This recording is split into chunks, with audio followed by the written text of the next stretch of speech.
And these waves of bliss just came over me. Just ecstatic feelings of love and connection with everything. They do a meditation, you know this, right? On these meditation retreats where you're supposed to send love to people, relatives, people you don't like even. Mm-hmm. And I was like, with that meditation, I was like, well, yeah, I'll send it to them, but they got to tweak this a little bit. Come on. Come on, right? But in this state, now, you just feel love and connection with everything. You're just radiating it. So I'm in this sort of blissful state, and it just went on and on. Keep watching to learn more. Book 4 in the new Thinking Aloud dialogue series is Charles T. Tart, 70 Years of Exploring Consciousness and Parapsychology, now available on Amazon. New Thinking Aloud is presented by the California Institute for Human Science, a fully accredited university offering distant learning graduate degrees that focus on mind, body, and spirit. The topics that we cover here. We are particularly excited to announce new degrees emphasizing parapsychology and the paranormal. Visit their website at cihs.edu. You can now download all 8 copies of the New Thinking Aloud magazine for free, or order beautiful printed copies. Go to newthinkingaloud.org.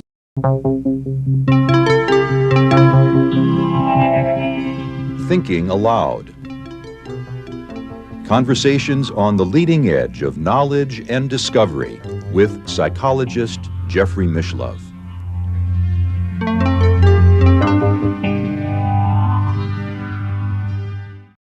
Hello and welcome. I'm Jeffrey Mishlove. Today we'll be exploring the illusion of separation.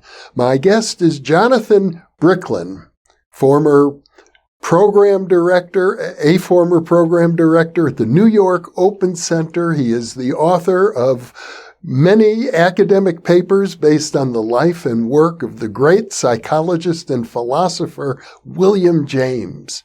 He is also the author of The Illusion of Will, Self, and Time, William James' Reluctant Guide to Enlightenment, as well as another book about William James' philosophy of consciousness called Sciousness. Jonathan lives in New York City, but he's here with me today in Albuquerque. Welcome, Jonathan. Thank you, Jeffrey. It's just a joy to be in this enchanting home.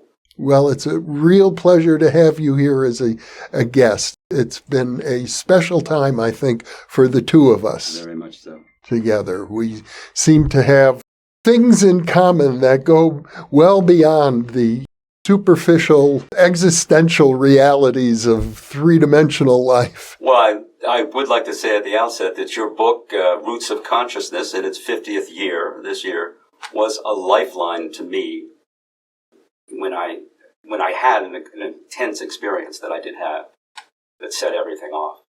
Well, let's talk about that experience. As I recall, it was in 1989. You were 35 years old. Yes, true, which Richard Buck, Cosmic Consciousness, says that's a typical year for a kind of mystical experience and awakening, so I wasn't aware of that at the time.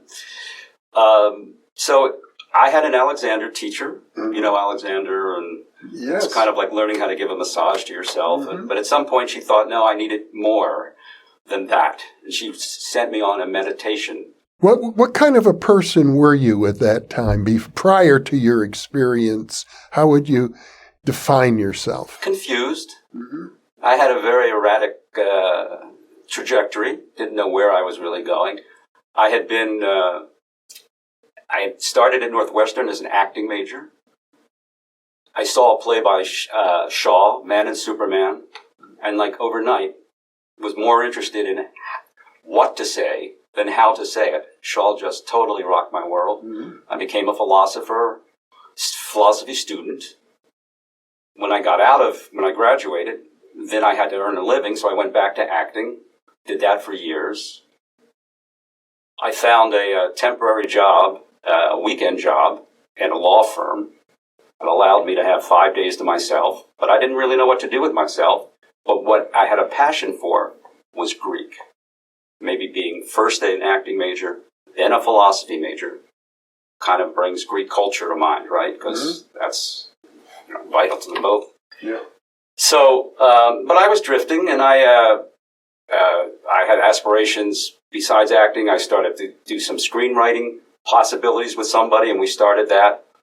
And by age 35, I was still not sure where I wanted to go with my life. So I had pretty much general confusion, I would say. So my Alexander teacher recommended that I go on a meditation retreat, and I'd never done meditation before. So I went to Insight Meditation Society in Barrie, and they gave me a form that said, "What do you expect to get from this retreat?" I said, "Beginner's luck." So I guess that's what I got and more. So the first night of the retreat, it was run by Christopher Titmuss, and an author and one of the organizers of IMS originally, and Henrietta Rogel, now known as Sharda. And Christopher had a distinctive teaching. He would have us sit facing each other in the Dharma hall on either side of the hall, and if you had a problem, you just spoke it out, and then Christopher would guide you by inquiry until you said thank you, like, okay, that's all I can take, or whatever. So the first question was asked, and the person raised a problem. And Christopher, by inquiry, led her to see that, well, her problem was something she was holding on that was no longer true. And I thought, wow, that was well done. That was impressive. Then the second person spoke and had a problem that was a little more, it was deeper. And I thought, well, it's going to be harder for him to work his method with that. But sure enough, he did it. And I thought, wow. And by the third one, I thought, oh, I get it. All our problems are what we're holding on to. Something isn't what we think is. Yeah. And basically, it's like 90% of what I've gotten out of Buddhism and meditation I learned in like those 10 minutes. Mm-hmm. Now, as for meditation itself, my teacher had given me my Alexander teacher had given me bad advice. She said, if you're feeling pain, just move. Yeah, but that doesn't really work. Because if you're moving and fidgeting, you're not meditating. The stillness is really important. But by the third day, when I felt a pain in my knee, instead of moving out of it, I concentrated on it, on the pain itself. Now, concentration is not a word they use in meditation. They bring your awareness to. It's a more passive thing. There's something too self and effortful, again, about concentrating. But I did concentrate on the pain. And when I did, after a minute or two, I guess it anchored me. By concentrating on the pain, it anchored the rest of me in the present moment. And these waves of bliss just came over me. Just ecstatic feelings of love and connection with everything. They do a meditation, you know this, right? On these meditation retreats where you're supposed to send love to people, relatives, people you don't like even. Mm-hmm. And I was like, with that meditation, I was like, well, yeah, I'll send it to them, but they got to tweak this a little bit. Come on, right? But in this state, now, you just feel love and connection with everything. You're just radiating it. So I'm in this sort of blissful state, and it just went on and on. Now that late afternoon, I had every day, and it's not like you had to be silent every day, because every other day, you get to meet, you get to talk about what you're experiencing. So that was my day. I went with my group. I was the last one to speak, and I'm still feeling this blissful.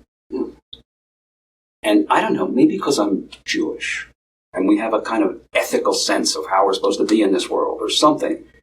The bliss was a problem for me. Here I am. Hey, what's going on?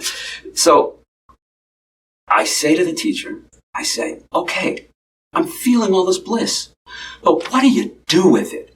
What do you do with it? She looks me right in the eye and she says, well, maybe you just do nothing. Then she leaves. And I sit there. And I start shaking. I'm shaking like this. I think it's like what a panic attack. I've had one in my life before, and it felt like that.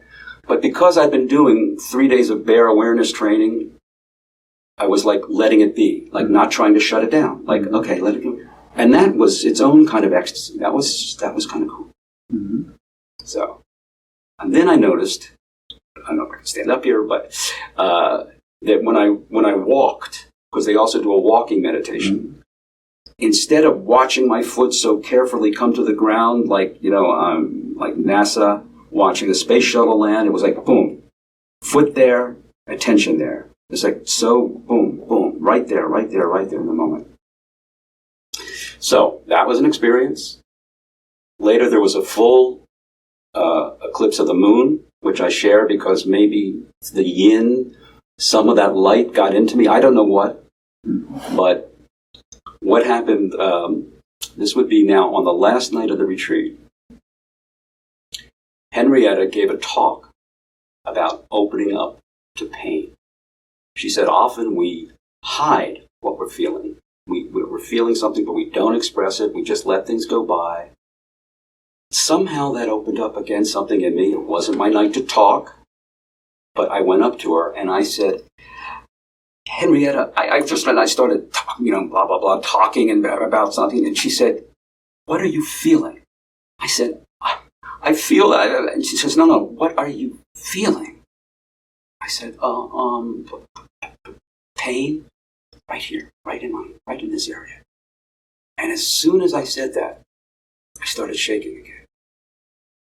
And again, he's kind of like this. And she said, okay, let's go take a walk. So she takes me 50 yards, sits me under a tree, and says, I'll come back.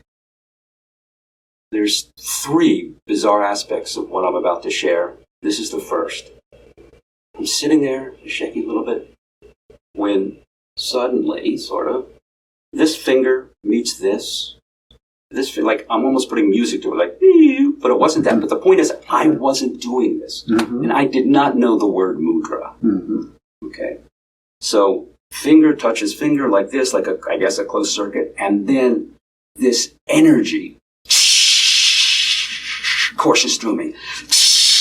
Like I'm burning a hole in the ground. Mm-hmm. All through this connecting point. Like this. I don't know how long it went on, minutes for sure. She comes back. The first thing I notice is I can look her right in the eye.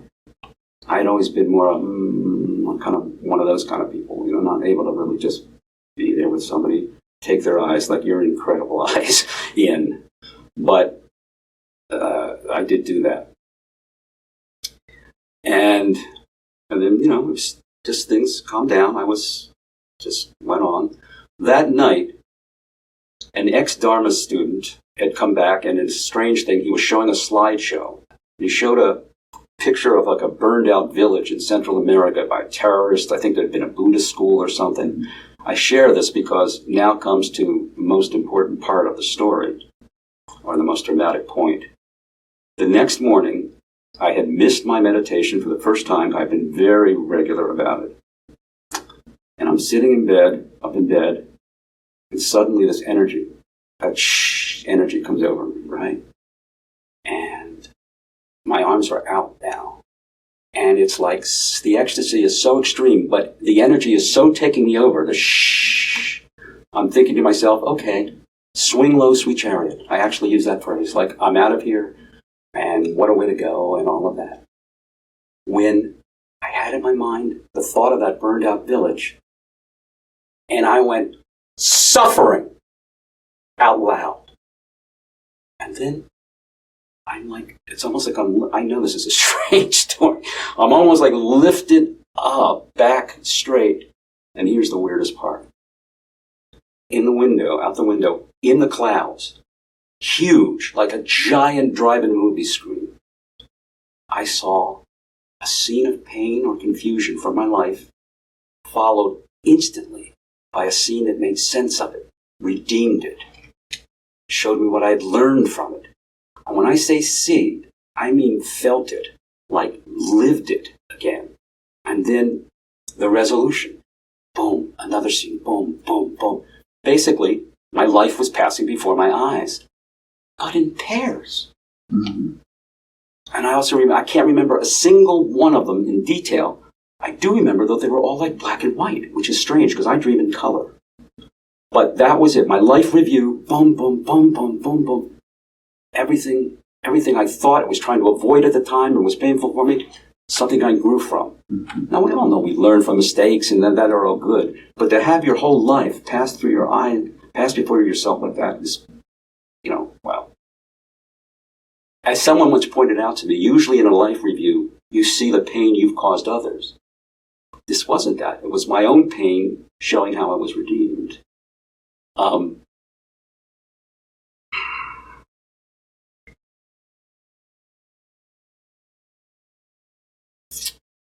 So, my instant mood coming out of that, I always compare it to Alastair Sim in The Christmas Carol, where after his third dream, he's so excited and joyful, he's like renewed, and get the turkey for Tiny Tim and all of that. That was my mood. Mm-hmm. It was like, oh my God, it was as if all my burdens were lifted all at once. Because it was like, wait a minute.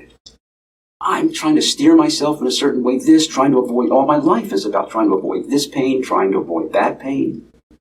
And here I am, it's like, everything's just okay as it is. Everything I thought I needed to avoid brought me something. Wow. So, and then, here's the third most unusual part of it. I started to be squeezed into the exact horizon moment. And by this, I mean I lost the landscape of the past and the future that the I reverberates as. And I literally mean this. There was no vision of, not a single image related to the past, nothing related to the future, nowhere to go. Just this moment, gap, this moment. So like each moment arrived as if between a gap. Mm-hmm. Basho, who he spent 2 years in a Zen monastery. He tried to explain what that experience was like, and he kind of created haiku. Old pond, frog jumps in, sound of the water, the gap in between each moment. That's what I was living.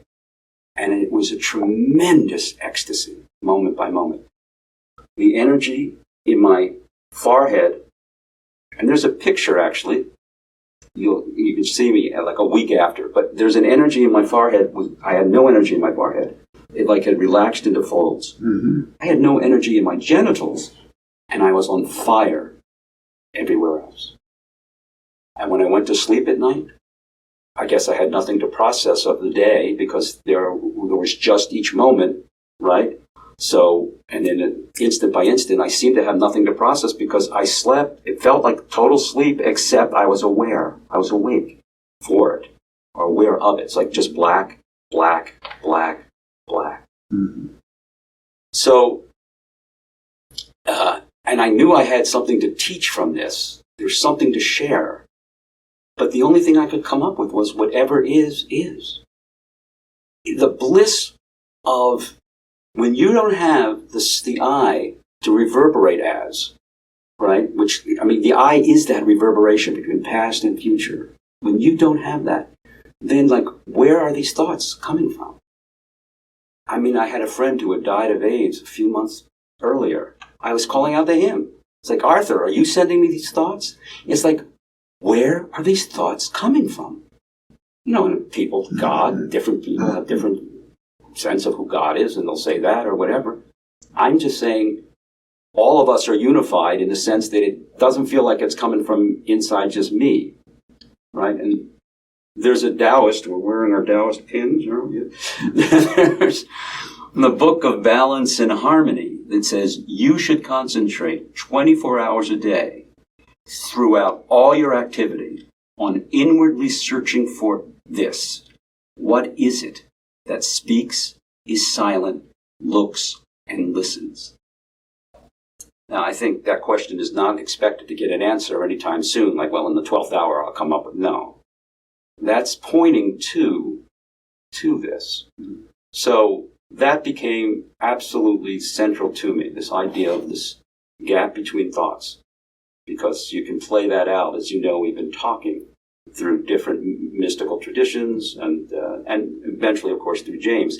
That's why I came to James. I needed to understand consciousness from the root, bottom up, right? And I began with him, and it was like falling down a rabbit hole because James was open to so much psychical research and everything else. So, I basically never left the James world. You've become a William James scholar essentially as a result of this Kundalini mystical meditative experience. My friend Peter Kingsley, who you've spoken about, right? He said to me, they told me you can't be a mystic and an academic both. His reply was, he was an academic because he was a mystic, because he too had profound experiences that hopefully he will share with you one day. Yeah, I hope so. Yeah, so it's funny, to think of myself as a James scholar. What I am is somebody who emphasizes a side of James that James on and off would emphasize. I mean, his sister said, his wonderful, brilliant sister Alice said, he's like a blob of mercury. You put your finger down and he changes somewhere else. I mean, and he had a very strong sense of religion. He keeps writing about the one and the many, the one and the many. Mm-hmm. And he tried to write the many and the one. Because that's for a whole other reason that there were things he liked about the one and the many. He got it supreme peace. But as you know, he had, and we've talked about it, he had very special reason for making it, no, it's got to be the many and the one. We'll get the one in there, but don't take away my many. It's like a lifeline for me. I need to know there's a pluralistic universe. It kind of rescued him from a deep depression that he was in. And now he was a product of the 19th century, and the 19th century was known for Newtonian determinism up until the advent of quantum physics. Exactly. And he was caught up in this. Let's remember that, he's born in 1842. The word scientist didn't come out until, I believe it was 1833 or 7, 8, in the 1830s. The word comes out. So this whole idea of what it is to be a scientist, not now just a chemist, or you're just studying chemistry or physics or geology, even you're all now one thing. You're now all scientists. Now that becomes its own cult and religion, right, in its way. So one of these, a real Darwin exponent, Chauncey Wright, got James into the monism of, material scientific determinism. It's like Darwin. It's everything is materially determined. James bought into that when he was a young man. He's in his late 20s. And it made him sick. It got him, he spent a summer just on a hammock, swinging to this tune. I'm just not a wiggle of my will is free. So he really bought into that sense of scientific materialism. And then he was a medical, he did get an MD, but he never practiced. Well, let's step back a little bit. Scientific materialism in the 19th century meant that every action had a cause. Yes. A scientific cause that could be determined. So there was no room whatsoever for free will. That's right. And James bought into that, although, of course, in normal, everyday conscious intuitions, we all believe that we have a measure of free will. We feel like we do. Yeah. Right.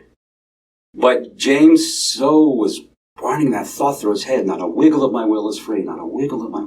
And then he's working as sort of like an intern, not exactly, but, like he had to get his MD, he had to do certain service in a hospital, in a mental hospital. And there was a patient who had epilepsy, but he was in a catatonic state. on a shelf. James used two images for him, like a Peruvian mummy, which they're like, with their knees bent up, or an Egyptian cat. He was thinking of those Egyptian sculptures, right? That stiffness and stillness. And he thought, that shape am I. So that really put him in this deep depression.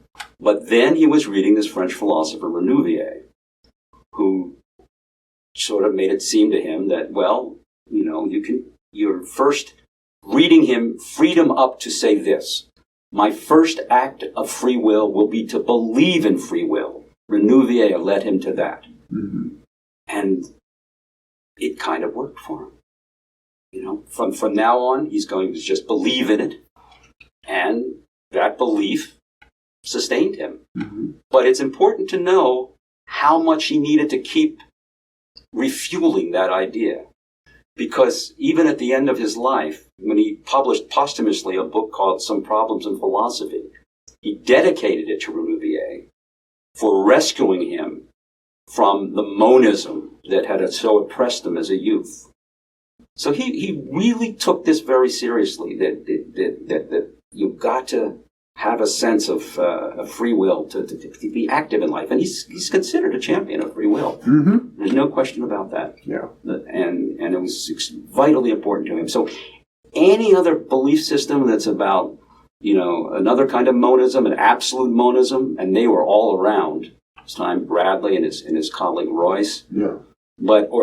And they're all kind of influenced by Hegel, and Hegel himself is influenced by Parmenides. So this sense that everything that ever was or will be is now one, and we're just walking through them, we're just all part of something that's already complete, was total anathema to him. Your book on the illusion of self, will, and time suggests that William James had mystical insights into these things, and that throughout his life he struggled because he thought of himself as a pragmatic person, as a philosopher, and as a scientist.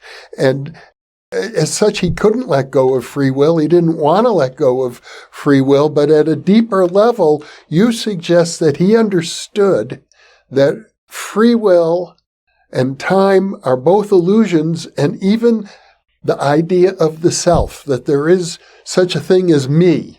That's right. Is an illusion. So to begin with will, because the first paper I published out of this experience that I had 5 years later with the Journal of Transpersonal Psychology was a variety of religious experience, William James and the non-reality of free will. Yeah. Because what James found when he tried to come up with the psychology, what he called the psychology of volition, right? Yeah, the whole data of the psychology of volition could be felt in this. Well, you call it a thought experiment, but no, this actual experience. He said, I'm lying in bed. He says, this is the example he uses. And, I got to get up. There's work to do. Or, but the bed feels so comfortable. Because, there's no feeling of free will without choice. We do lots of actions and moving around, but free will feels like I have made this choice. Yeah. So that's what he focused on. He focused on what is it to get out of bed? How do I make that choice? So there's the thought, I'm so comfortable, but no, there's things to be done. I'm so comfortable. And then what happens? He says there's like a gap. That got my attention. And suddenly we just get up. And he feels like you talk about the effort to get up, but he says, for whatever reason that you can't identify, he'll say, the energy of one just left and you had the energy of the other. It wasn't competing. You weren't like, one wasn't balancing the other. One's gone for a mysterious reason, no reason you can say. You just suddenly find that you have got up. Yeah. So there's that, and there's the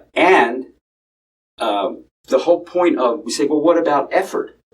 But effort, he said, this is so key. When he was younger, his first question, when he was a professor of psychology, but in his early days of it, his first exam question was, what is the difference between afferent and efferent?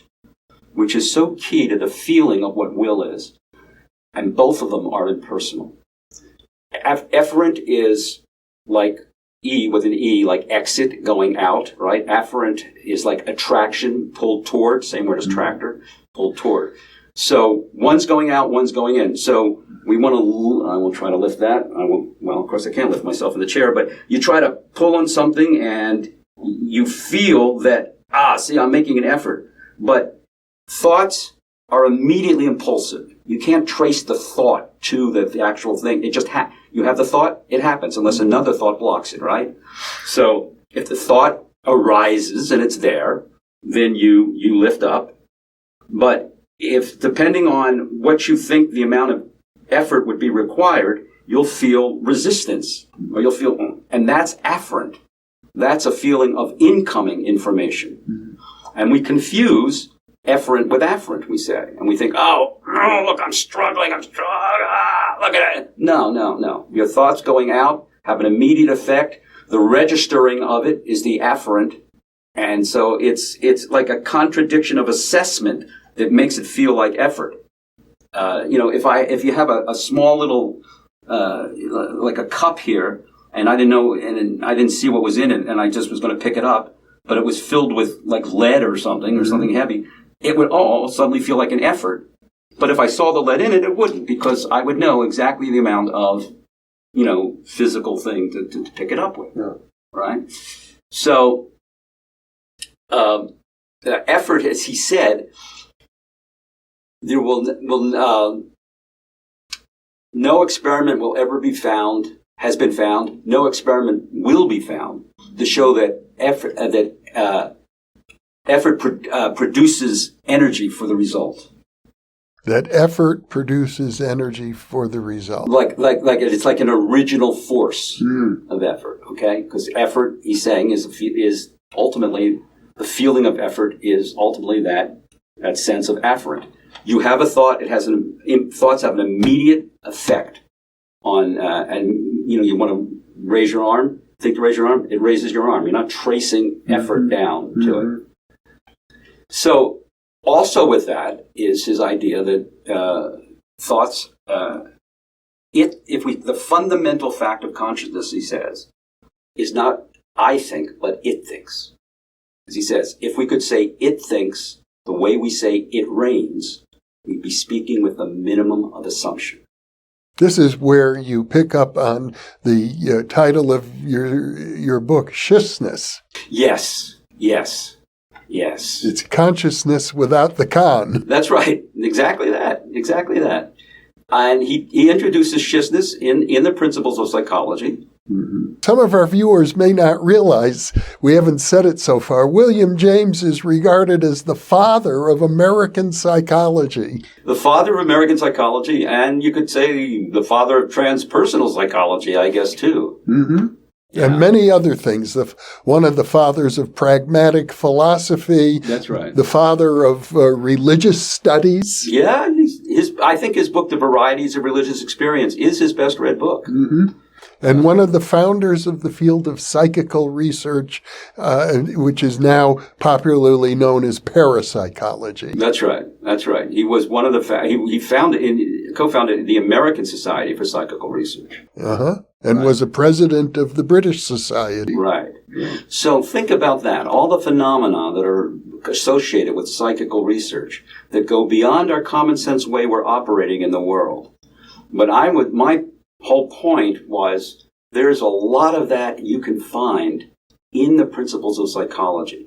Late in life, a colleague of his, Sergeant Miller, he was taught at Bryn Mawr, younger colleague. He wrote this wonderful write-up of James, extolling it. This is like in James's the last year of his life or just before, and extolling him as a psychologist. And James said to him, I don't care. I never cared much I don't care for psychology so much now. I didn't care for so much then. Mm-hmm. He cared about philosophy and metaphysics. Mm-hmm. And I would say religion, which he got from his father, who I think consciously set him on a path to reconcile science and religion.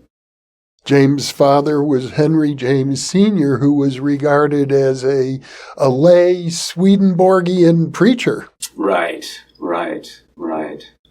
But boy, he's the father of Henry James, the writer, the novelist, the great novelist, mm-hmm. and William, of course, and his daughter Alice, her journal became quite well known and popular and well read. It's one of the most famous families of the 19th century in America.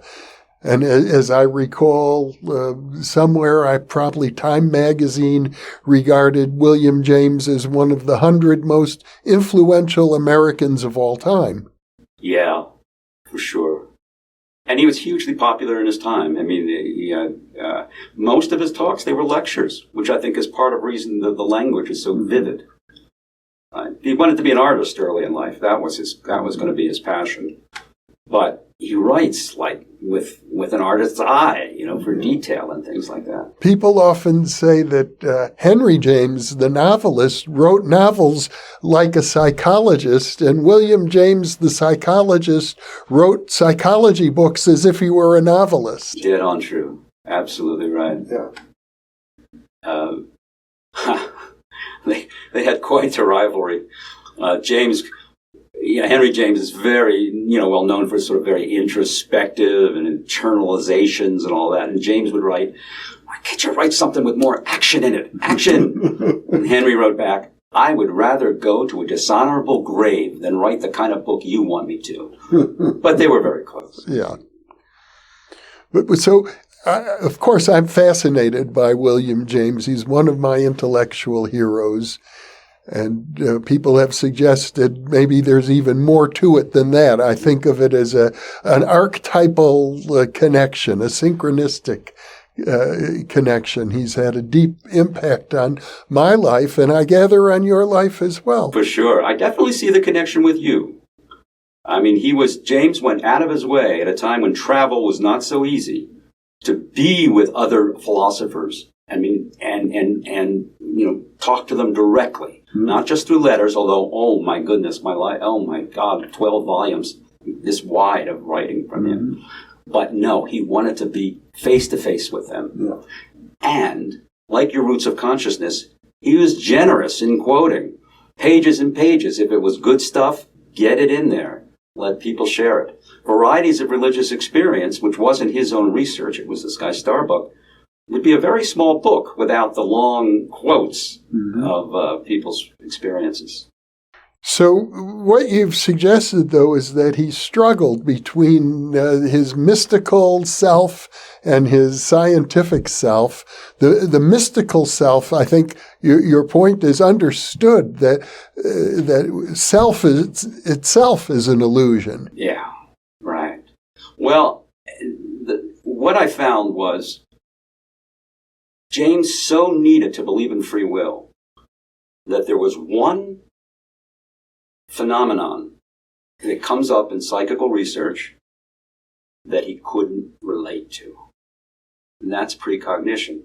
Because if anything is going to threaten free will as an actuality, it's precognition, right? I know people have ways of trying to negotiate that, but you would agree with me, yes, that it's a challenge. It's a challenge. I think some of the ways of negotiating it, as you said, are pretty successful. But people say, if the future is fixed, which some of these extraordinarily accurate precognitions would suggest, then maybe we don't have free will. Maybe we don't, right? Yeah. And I think James, who knew, as his own phrase was, divination is broadcast over the surface of history.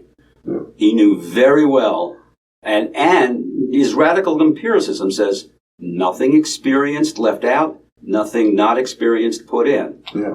And just what made him different than his scientist colleagues was that he allowed all of this paranormal, not that, right, that wasn't his phrase at the time, all this psychical research to come into play. And talked about scientists using all their authority to try to close the door that psychical research is trying to burst wide open.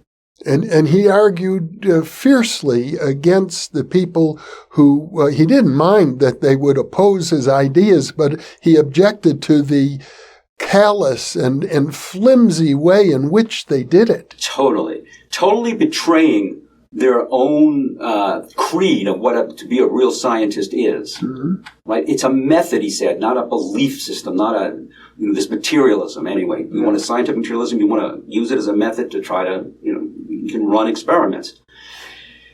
Yeah, what was one of his free? Yeah, he called psychical research a dog with so few friends at court that any stick is good enough to shake at it.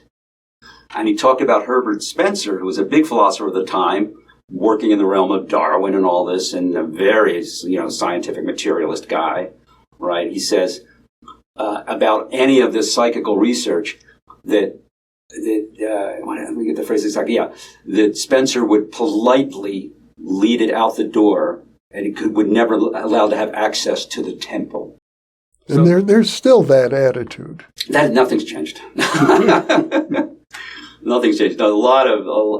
James really particularly pressed the point that scientists who have absolutely no research done in the area just claim that they know what's going on.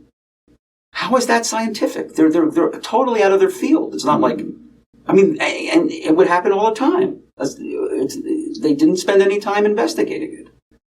And boy, is that still true today. It's very true, and many people feel quite entitled to call it a pseudoscience, that is paranormal investigations. Is a pseudoscience. There's nothing there. And the reason they're so confident is because they imagine that all their colleagues believe the same thing. It's like we all know. But when you talk to their colleagues, privately, in private, most of them will admit they've had this experience or that experience. Right. They've gone off to the Insight Meditation Center. Right. Absolutely right. Yeah. So, that's some of the best, I think, most relevant passages of James to be revived today. Mm-hmm. Because, boy, if something could be said well, he could say things better than anyone. Mm-hmm. He was, because he read all the time. Yeah. He read all of Shakespeare. He read, he talked about one summer reading them chronologically from beginning all the plays. So he's filled with this vivid language. But I wanted to say, so psychical research, that one phenomenon of precognition, he kept avoiding dealing with it until the end of his life. The last year of his life, he finally had to talk about it. And it was like you're suppressing it so long, it comes out in a pretty powerful form, how he addresses it. And what he was dealing with was a correspondent of his, Frederick Hall, who had an experience with ether, coming out of ether, and he said everything the doctors were about to say, he knew what they were going to say. So he had this precognitive experience. James relates it, and then finally it comes out, James is going to try to negotiate with this. He says, and he negotiates it with a question, but a very powerful question. Is the consciousness that Hall is experiencing, is it already there, waiting to be uncovered? And is it a veridical revelation of reality? Veridical, right? True. Yeah. Truly true. So he asks the question, and so potent is that question for him, he doesn't try to answer it. He says, this question will not be resolved in this generation or the next, which I think puts you on track for being eligible to acknowledge it. He says, it won't be known for this generation or the next. But he asks the question. I go back and I take the principles of psychology. I now read backwards through James to say, okay, what has James himself discovered that's in support of that question to answer it in the affirmative?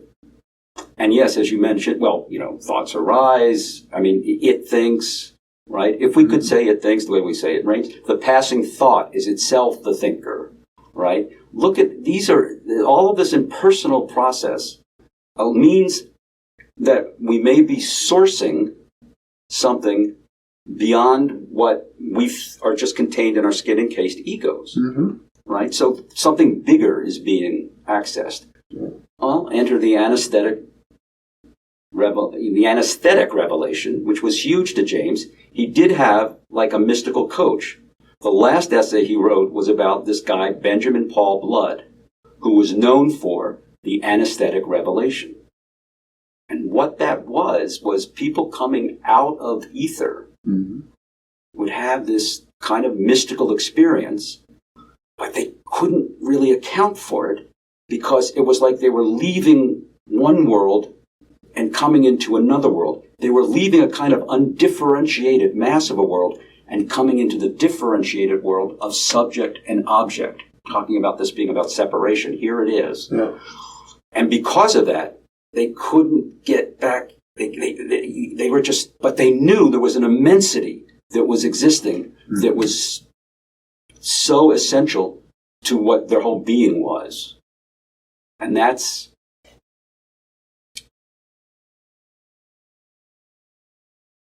where sciousness comes in. And then Flournoy, who mentored Jung, talks about that. Theodore Flournoy. He talks about, mystics and people coming out of ether have this experience. It's this notion of interpolating objects, right? That we come out and we're coming out of a non-dual state into subject-object state. James talks about this himself. He had his own experience with ether and nitrous oxide, we can get to in a moment. But his experience with ether going into, or chloroform, they have the same kinds of reactions. Going into it, he saw objects recede, he said. And coming out of it, he says, there's a sense of existence in general, and then the sense of self as something additional thereto. So he's accessing, you could call it Paul Tillich's the God above God, the ground of being. So now sciousness for James was, again, conscience without conscience of self, without subject object. It's a simple that before it doubled into, one, a state of mind, and two, a reality intended thereby, right? Because that's where you don't have a subject without an object, but there's a state.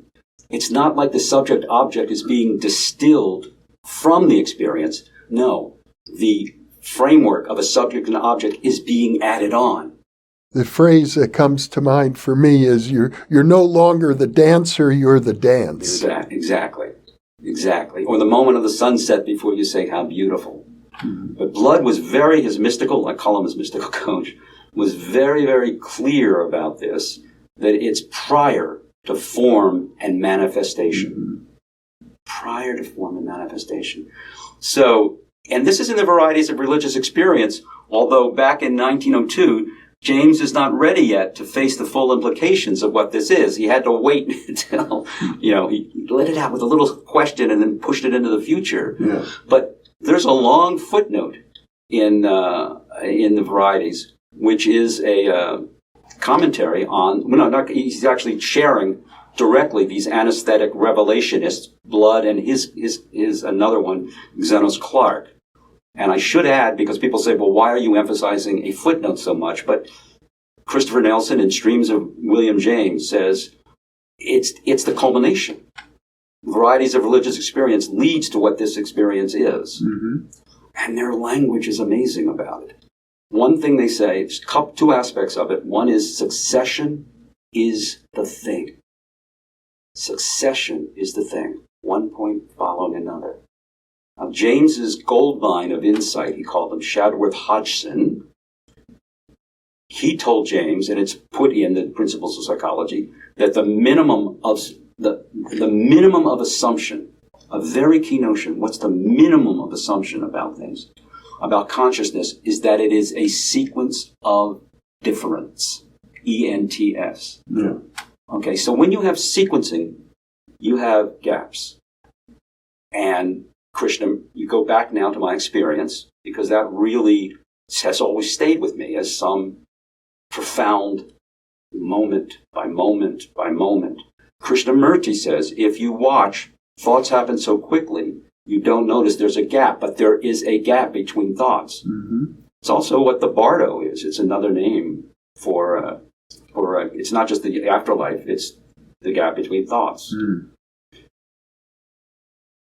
So, pausing here.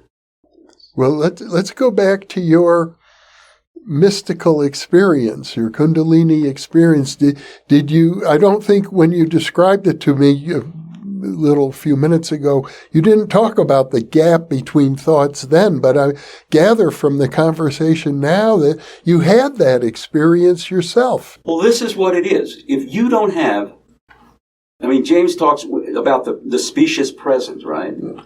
That we're sort of one part, something's receding and something's coming in, right? And so that's what kind of makes the stream of consciousness, right? Yeah.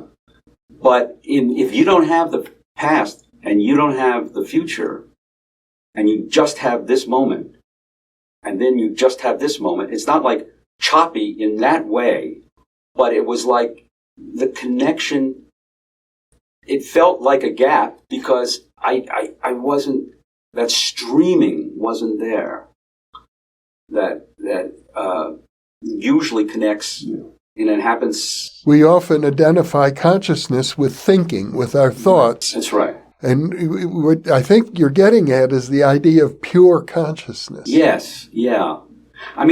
John Dewey, right, a great, American philosopher, read his 1,200-page book, James's book, was a big deal, writes him and says, the most important part is your part about sciousness, as he saw it.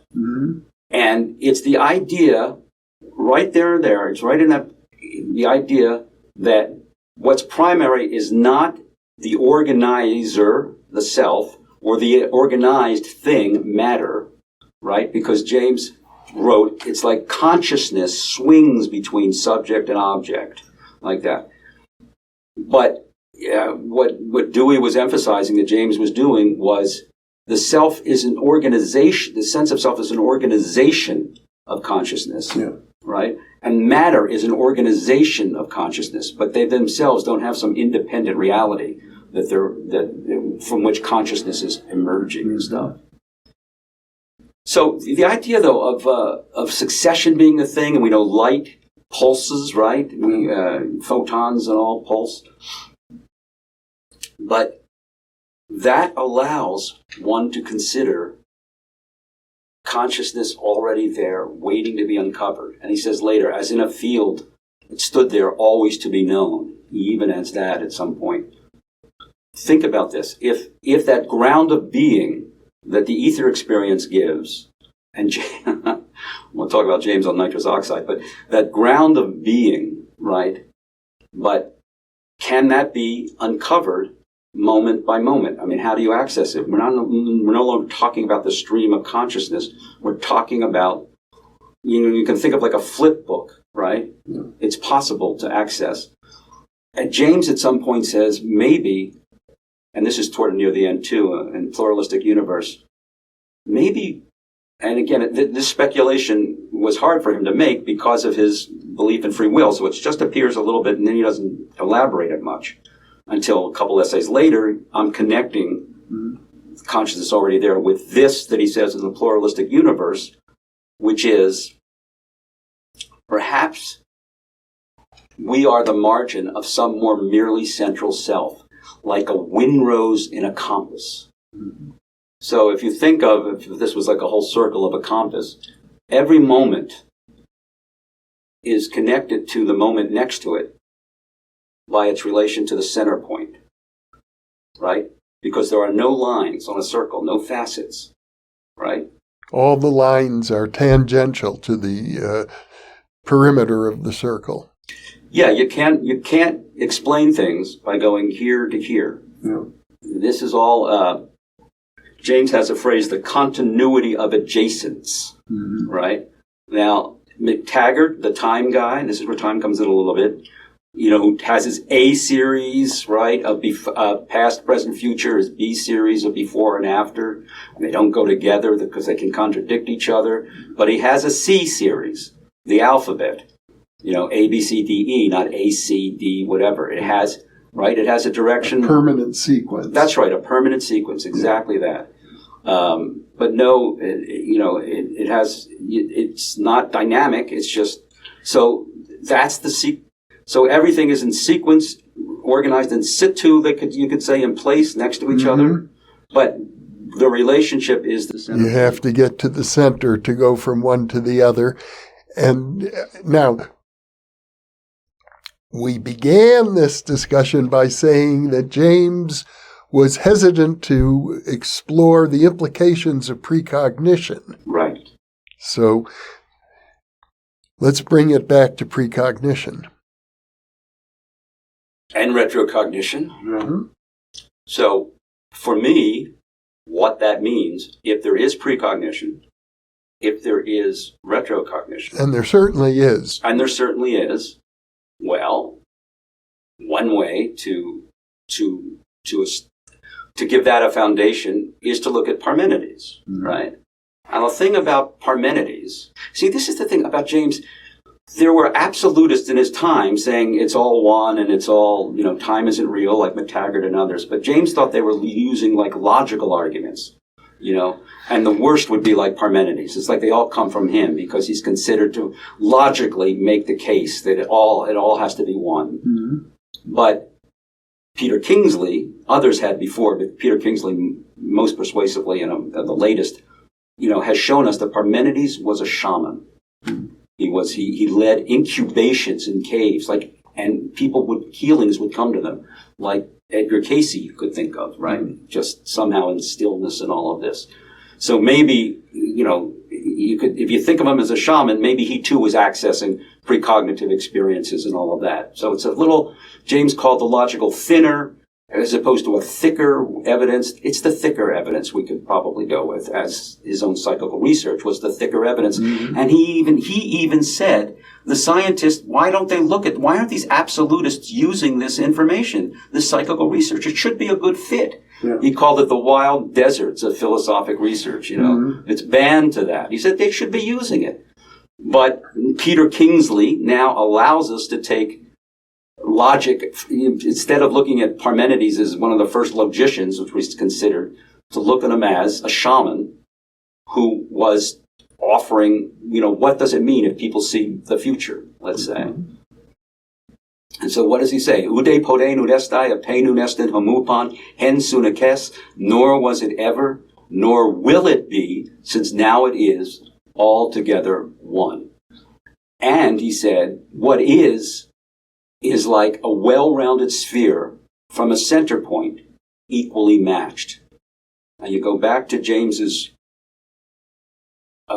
compass windrows, right? Because you could say, a sphere is just all made of circles. You could say a circle too. There's a saying, God is a circle, whose center is everywhere, circumference nowhere. Yeah. James introducing that compass image, really kind of essential, because so everything that relates to that center point, we don't know where the circumference is, but we know whatever it is, it's related to the center point. Mm-hmm.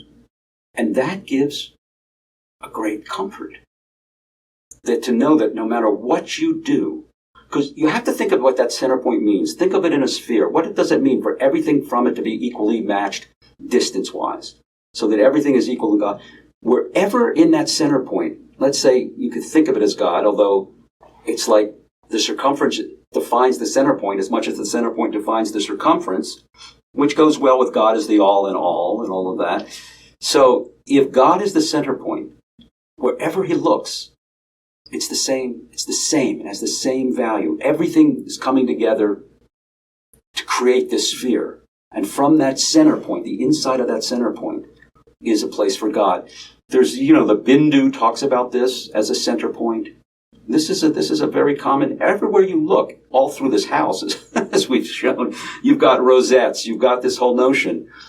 The Greeks were obsessed with the one and the many. Mm-hmm. And I don't know a better way to think of the one and the many than as that center point radiating out to the circumference. Mm-hmm. The circumference defined by the center point defined by the circumference. And I believe James has given us all the tools to construct the cosmos, the Greek word for order, in that way. So if I can summarize what you've just said, I think what you're saying is that we, humans, and all other sentient creatures are all joined at the center point, this source. Yes. You could say it's the singularity of the Big Bang, perhaps, Sure. when we were all united in an infinitesimally small point. And quantum physics would probably agree. As a result of that, we're all entangled with each other in the quantum sense, and that's our deepest reality. That's who we are most ultimately, and it is a level outside of time, outside of space, way beyond any notion of self or personal will. Exactly. And that is who we are at the deepest level. Absolutely. Yes. Yeah. I mean, James in the Varieties of Experience says, at one, the absolute is, at one with the absolute and aware of the oneness. Yeah. He says, this tat famasi, he quotes that, he uses that phrase, and he says, this idea is not changed by creed or climb. You'll find it, climb, meaning climate, you'll find it all over. It's universal, this notion of ultimate attainment. Even in Whitmanism, he used the word. He loved Whitman. He had played with him, but he loved him. Absolutely. But James also struggled with that very insight that it went against his scientific nature, and he wrote the book, The Pluralistic Universe. He wanted to celebrate the diversity, the differences. Absolutely right. I mean, you know what he said? He said about the absolute, it says it sanctions everything and determines nothing. It allows anything to be. And he says, and he'll list all of these horrors, all of these things in the world. And he says, well, how can that be? So it's true. You would have to bring in the notion of lila, of play, that things are. But if you go back to my experience, my initial mystical experience, I have sort of a problem thinking that ultimately there is anything bad. I think there's maybe play at work.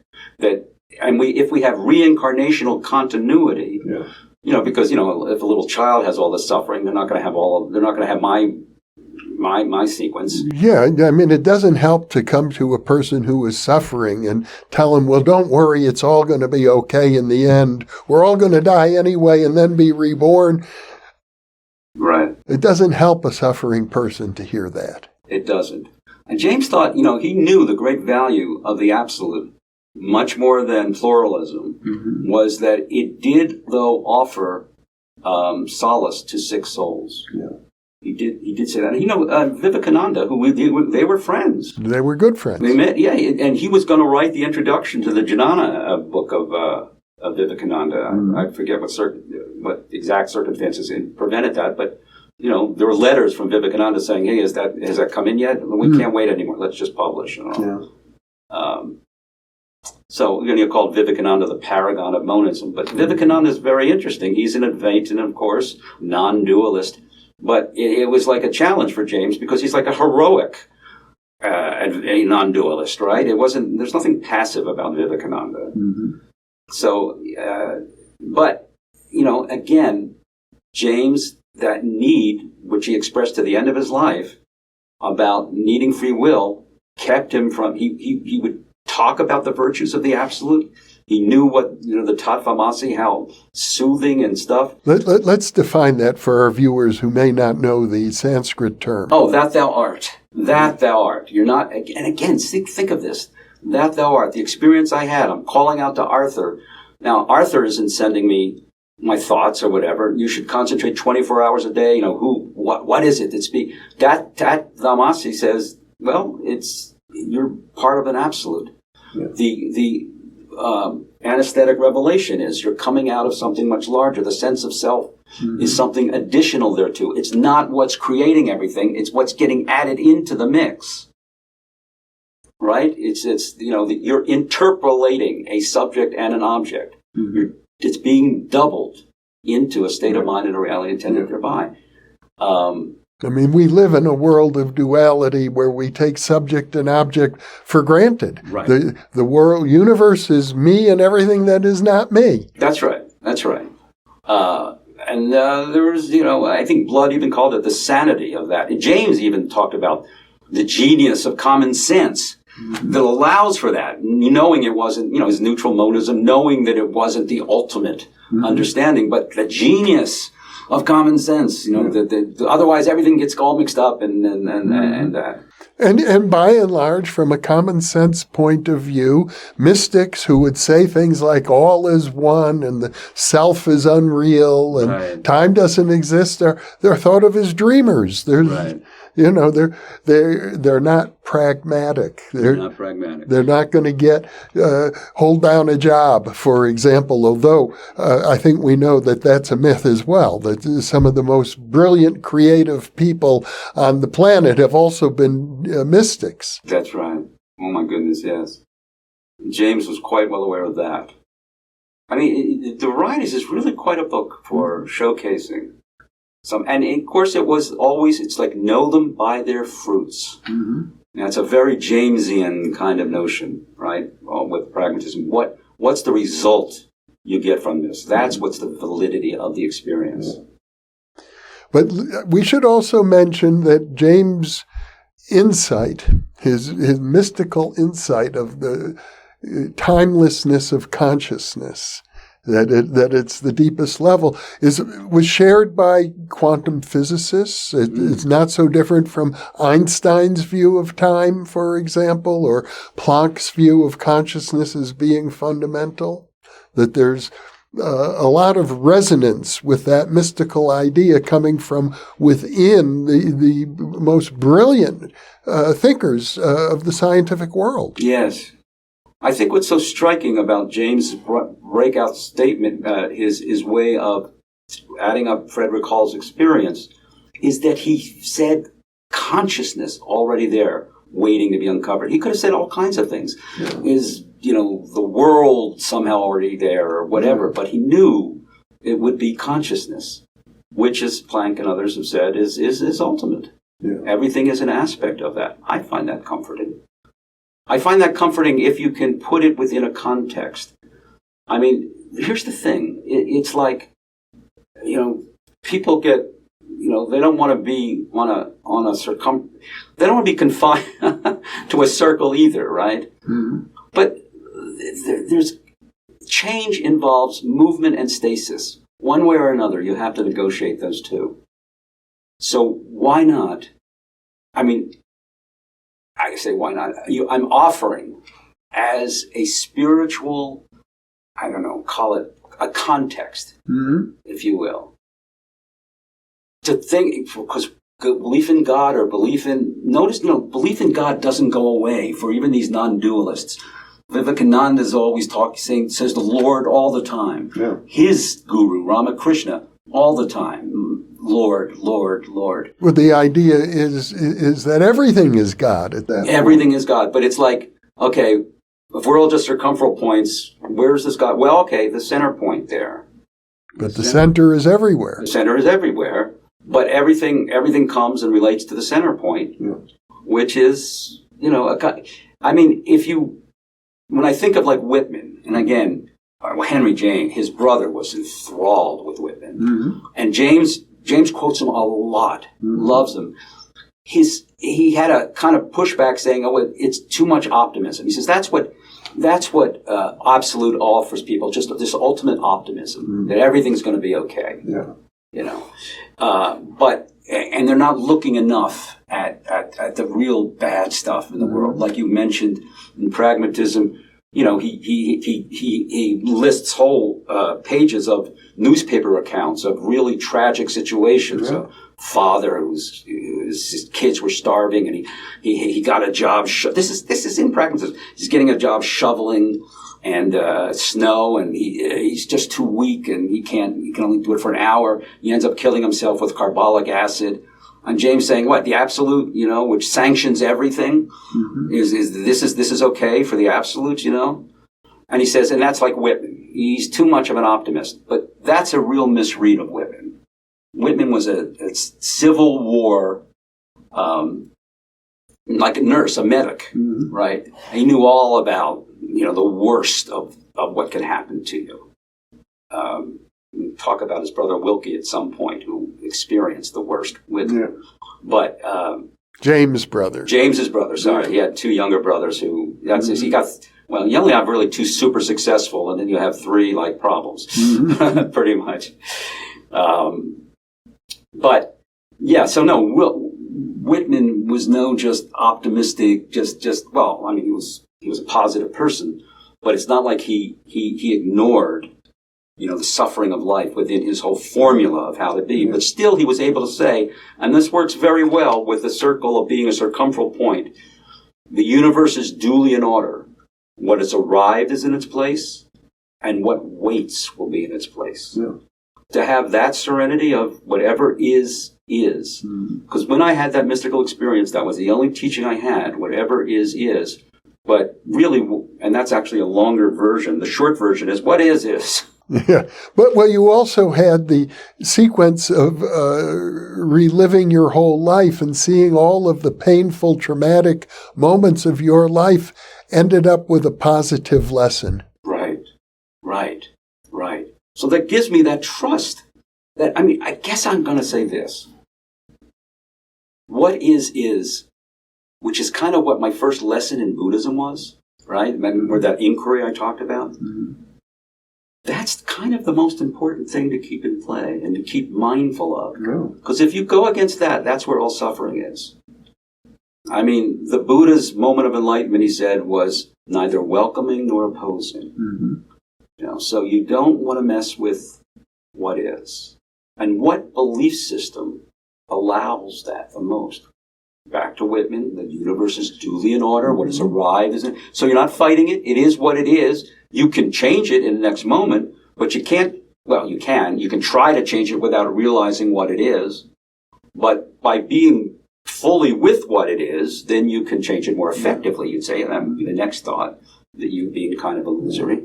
Isn't this point of view also very similar to the philosophy of Spinoza, who, if maybe I'm misunderstanding it, but I think Spinoza said something to the effect that he was a determinist and he felt that God was the ultimate determiner. And so it's like, let go and let God, as long as you understand God's in charge of everything, you don't have to worry about a thing. Yeah. Either God or nature, he'd call it, either one. Mm-hmm. Yeah, and look, Frederick Myers, right, one of the leading psychical researchers, perhaps the leading psychical researcher, communicated in the afterlife a whole book, as you know, The Road to Immortality. Yes, indeed. And he talks about the master spinner. Mm-hmm.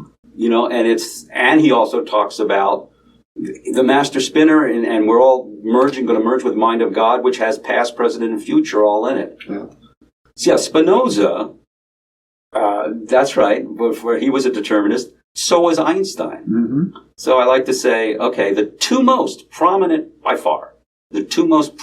Jewish thinkers, Spinoza and Einstein, did not believe in free will. Now, Thomas Cahill wrote a wonderful book, The Gift of the Jews. He wrote The Gift of the Greeks, The Gift of the Romans, the Irish.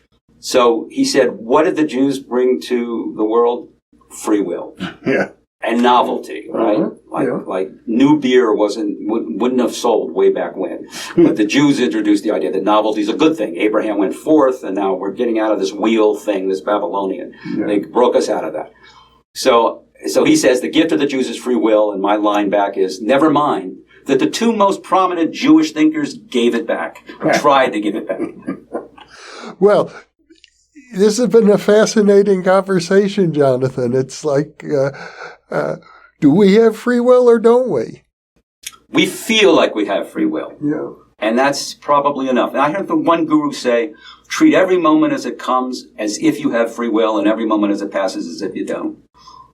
Nice way to look at it. My point of view, incidentally, is that we have a measure of free will and a large measure of habits and robotic-like behaviors, conditioned responses that are not a reflection of free will at all, and that we're something of a balance.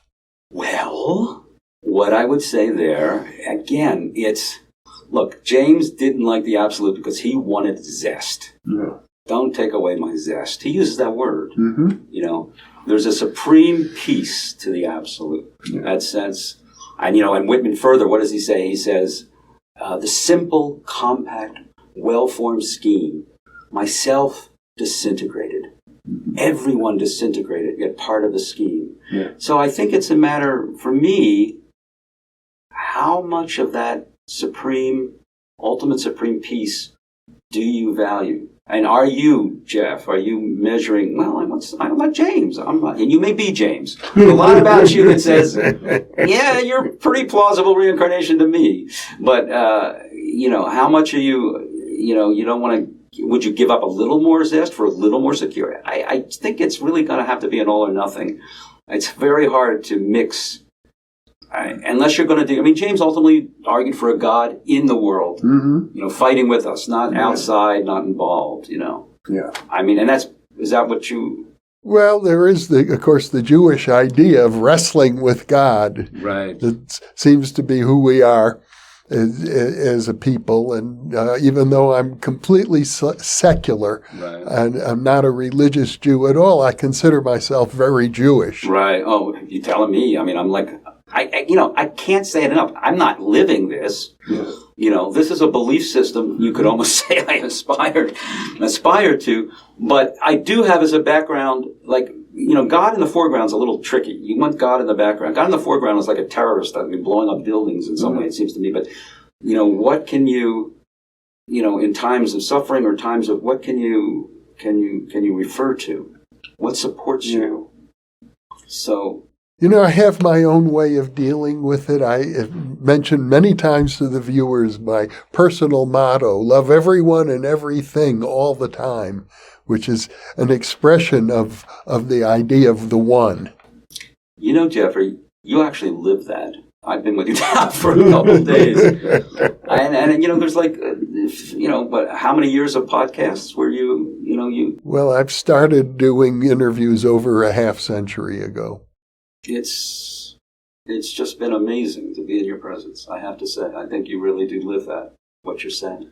Well, that's very generous of you. I would say it's something I aspire towards, but certainly to me, as an interviewer, I would say the very best interviews, going back right to the beginning, are the ones where we touch on the one.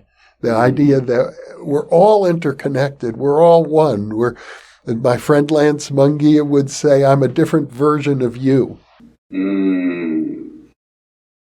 like that. I like that a lot. Well, look, James knew when we talk about, okay, you absolute people, how can you talk about, with all the suffering and this and that? What if everything really is like a dream of Brahman? Yeah. Right? And James talks about this. He says, if I dream of a gold mountain, obviously, a gold mountain isn't real, but in the dream, it appears as real. Yeah. And that's really, there was a period where I was having dreams which just seemed to be about verifying how real matter was. I remember those gray staplers that were kind of tall. Oh, sure. I remember very vividly picking up one and feeling its whole heft in the dream. Mm-hmm. This is a really important thing to try to, I think it's the key to everything. And frankly, the key to overcoming James's objection about, come on, there's a whole pluralistic universe. What is this kind of oneness kind of just washes all that out? No, if everything's the dream of Brahman, then you have as pluralistic a universe on one level. Experientially, it's experienced as a pluralistic without it actually being in reality a pluralistic. And he says, matter is something behind phenomena, is a postulate of thought anyway. Right. So I think it's important to talk about how dreams, we could be the dream of Brahman. We could be, because, in your dream at night, you go through, everything's real as what we're having right now, and then you wake up, it's all on the pillow. Mm-hmm. So it's just, what is it that's dreaming, what is it that speaks, is silent, looks and listens? Well, it's the source, like our head on the pillow, is the source of all of our dreams.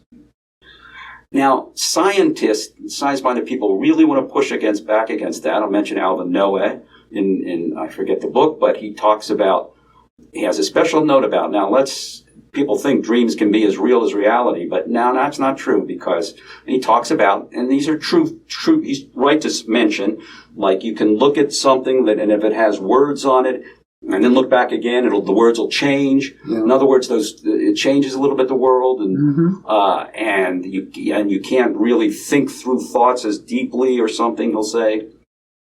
But Andrew Holacek, who is a Tibetan practitioner, he used to be a dentist, but then he studied, for years, and now is, I think, one of our leading teachers. He wrote Dream Yoga. He wrote Visions of Light. Fantastic guy.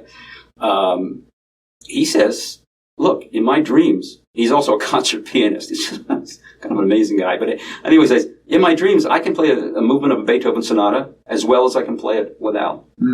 And I can give lectures in my dreams as good as ones I can give without. So he's pushing against this idea that you can't have anything like reality that a dreamlike sense where, of course, everything is connected. There it is. We're all one. We're all unified in a dream. He says, yeah, but that unification cannot give you ultimate reality. You can't have that kind of unity because you don't even experience what we experience in this world. This world has an extra reality to it that world can never have. But I think the Tibetans, especially with all of their dream yoga practices, are here to tell us otherwise. And I think that may be a very important thing. I think it is for understanding this Eastern notion of the dream of Brahman.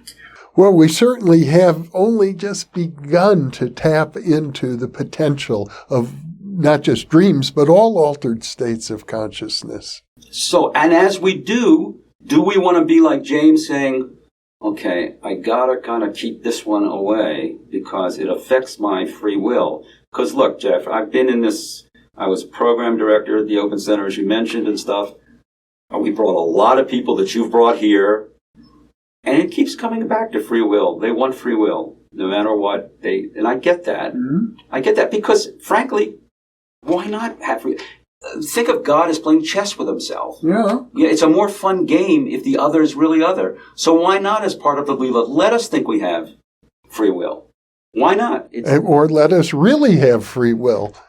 Well, who's the us that's separate that's getting the free will? That's the thing. If you keep it like this, maybe all be a dream, right? Then that love that you so beautifully I didn't say more inspired because you really do it, but it's something you feel is a doing for you. That love just exists. Like in my first, when I had the knee thing and I just, that feeling of connection to absolutely everything is real. The reality of that, of what that feeling is, would be more like I'm living in a dream, right? With the ontology of what dreaming is, when everything is an aspect of consciousness. Wouldn't that be what a dream is? And everything in a dream is an aspect of consciousness. We don't have trouble saying it. And love is like that as well. I can't force myself to love anybody, but I can relax into it and discover that it's already there anyway. You can, but to come back to Peter Kingsley, Empedocles says strife is higher than love, which confuses a lot of people. Kingsley put some real effort in trying to explain this. People try to, he must have made a mistake there. No. Peter Kingsley says, no, that's right. That Aphrodite is a trickster goddess, pulling us toward thinking our ultimate is going to have to merge with somebody else, or being pulled toward somebody else, when actually we're already there where we want to be. We're already part of God. We're already. So now, how does that make strife?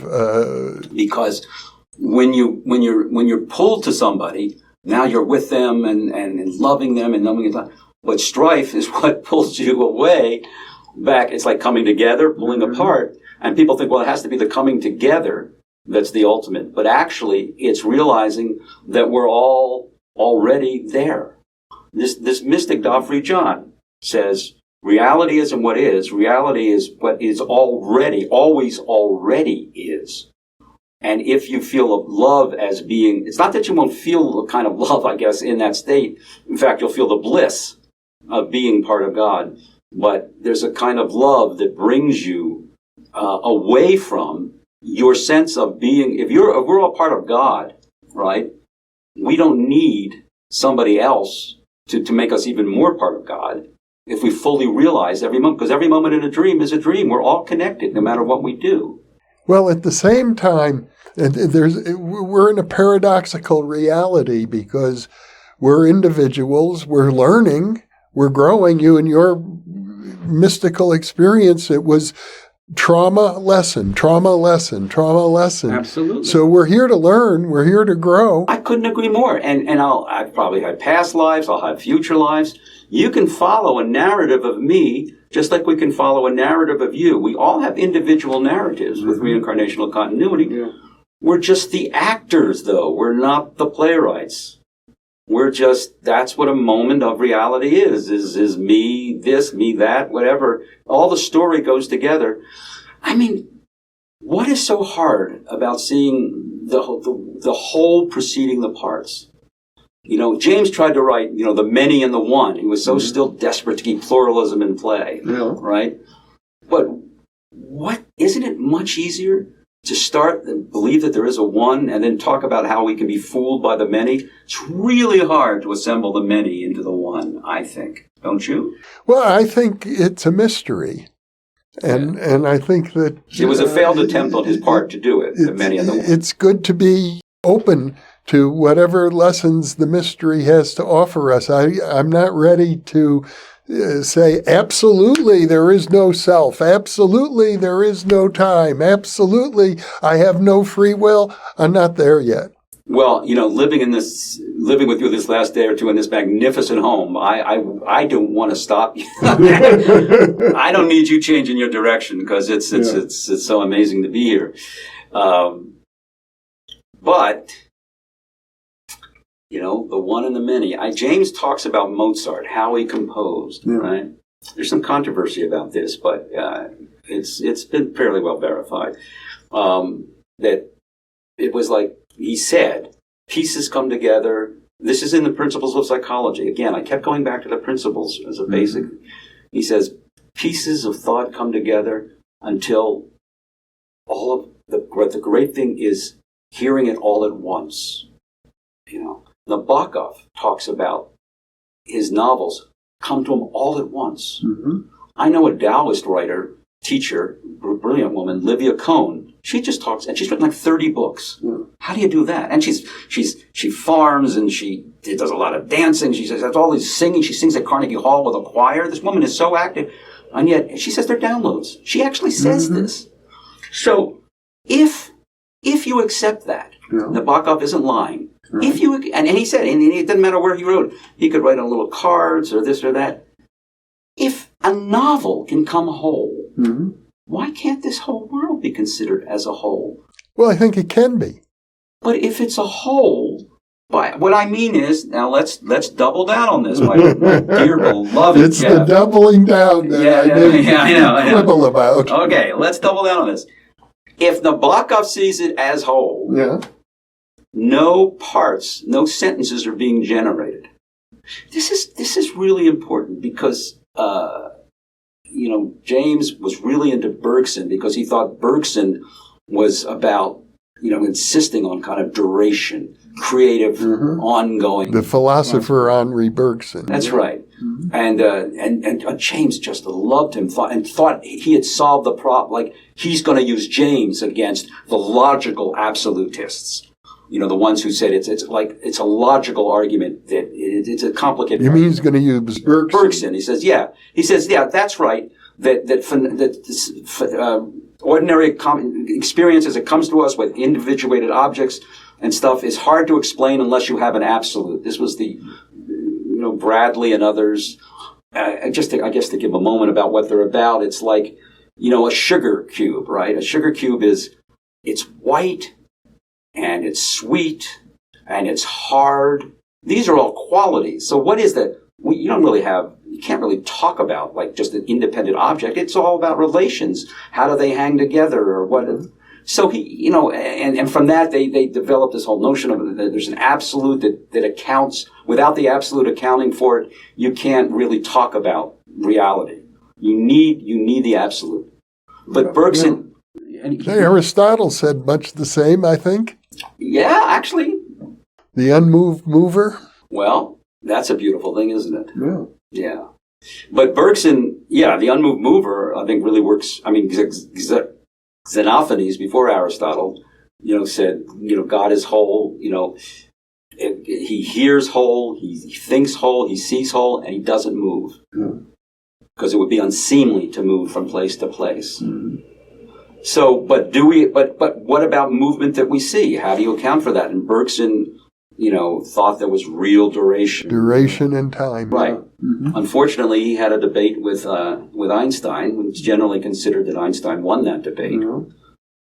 And also, as William Barnard, who wrote the last really important work on Bergson, he says it. He says, look, if precognition is real, Bergson can't account for it. Well, we need to introduce the concept of the block universe, which comes out of Einstein's work, which is another way of saying what you've been saying all along. Right. I mean, Karl Popper's nickname for Einstein was Parmenides. Right? I mean, it's the same thing. The most quoted Einstein from, I guess, mostly non-scientists like me is, for us believing physicists, the separation between past, present, and future is an illusion, however stubborn. Yeah. And so, that's a very Parmenidean thing. Nor was it ever, nor will it be, since now it is altogether one. And Einstein didn't believe in free will. No. The block universe idea is from God's eye. You see all of history from the beginning of the universe to the very end of the universe at once. That's right. And think again. Don't think of a block. Think of James's circle, and from us and Parmenides' sphere from a center point equally matched everywhere.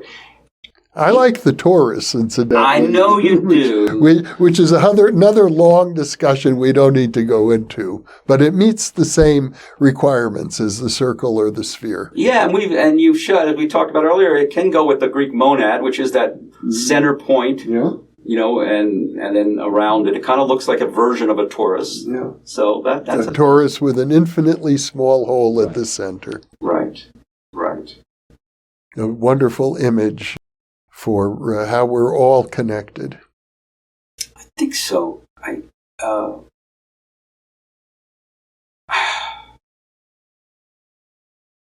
I really think the word Leela needs more prominence. Let's talk about Leela, because I don't think we've defined it. Basically, it's play. It's cosmic play. Yeah. So that, I mean, I don't mind doubling down on this because it's who you are. Look, I live pretty close to the World Trade Center, right? So, and I heard that plane fly over when it crashed. Now, I lost friends in it and all that, but afterwards, for months and still going on, I saw that plane crash into that building 100 times. Because, it kept coming up in stories and stuff. Yeah. All right. These people on the plane experienced confusion, whatever. Maybe somebody just had to look up, and then they're out of it. They're into a whole nother realm. And we know increasingly this age, and maybe we're being prepared for some big suffering, we know that near-death experience means you're lifted out of whatever painful situation is. Yeah. And so the question is, you can say, well, how could God do this? But what if is the suffering really what we think it is? There's a wonderful video, if I may offer, from Alan Watts. He talks about, suppose you're God, or suppose you could dream every night, whatever you want, anything you wanted to do, and you'd have these fantastic adventures. You'd see these landscapes, you'd hear the most beautiful music, and it could go on, and everything would be wonderful, and love affairs and all. It could be for a night, it could be for a week, it could be for 1,000 years. Let's just say that was your life, he says. He says, and then, you wake up and then just go back and have that dream. He says, but then maybe after a while you'd say, well, let's spice this up a little bit. let's rescue a damsel and a dragon or something, and then maybe suffer a little bit. What's that like? Because you're going to wake up out of it. It's not going to be permanent or something, right? And so, finally you get to more and more suffering, more and more, I've tested myself at this level. Now I'll go to this level. Now I'll go to this level. Yeah. And then he says, well, maybe that's what is right now. Well, every good play, every good novel has an element of tension, of conflict in it. Right. No, exactly right. And that would be part of what the play is. Yeah. Now, I'll go here. It's like the Holocaust was created to counter anything that's optimistic about a universe that can sanction anything. Yes. Come on, sanctioning the Holocaust, and I'm coming from just having read Elie Wiesel. I read a lot of Primo Levi, and coming from Auschwitz. I did visit it, and that makes the reality, Well, I think most people of our generation, growing up Jewish, have witnessed the tears of our elders crying over their lost families. Right. That's right. That's right. I mean, oh my goodness, the history of Jewish history, oh my goodness. And, well, don't go into how now we're creating our own disaster, it seems, in Israel right now. But the Holocaust, is there some way the absolute, that's part of the whole, something as devastating as that amount of horror can be? Or the nuclear bombs of Hiroshima and Nagasaki. Which also may be coming to us via Russia, for all we know. For all we know. You're right to bring these things up, because facing what seems like evil, what seems like tragedy, is it's necessary from a philosophical point of view, from a poetic point of view, from a spiritual point of view. These things have to be faced. Yeah.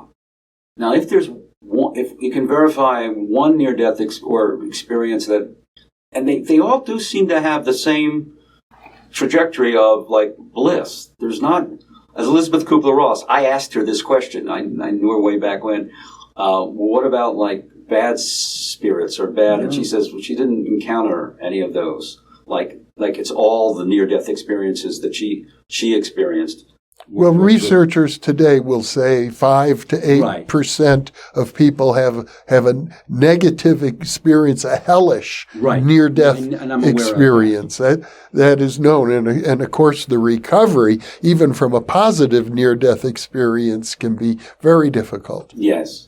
No, I'm aware of that's right, that there's a minority of cases that can be like that. But and again, it's almost impossible not to keep rerunning those Holocaust images by people stepping on babies' skulls to get to a little inch of air in the door, to live, another 20 seconds or something? It's human misery at its utmost. Right. But, and this is where I risk, having tomatoes thrown at me from the crowd there.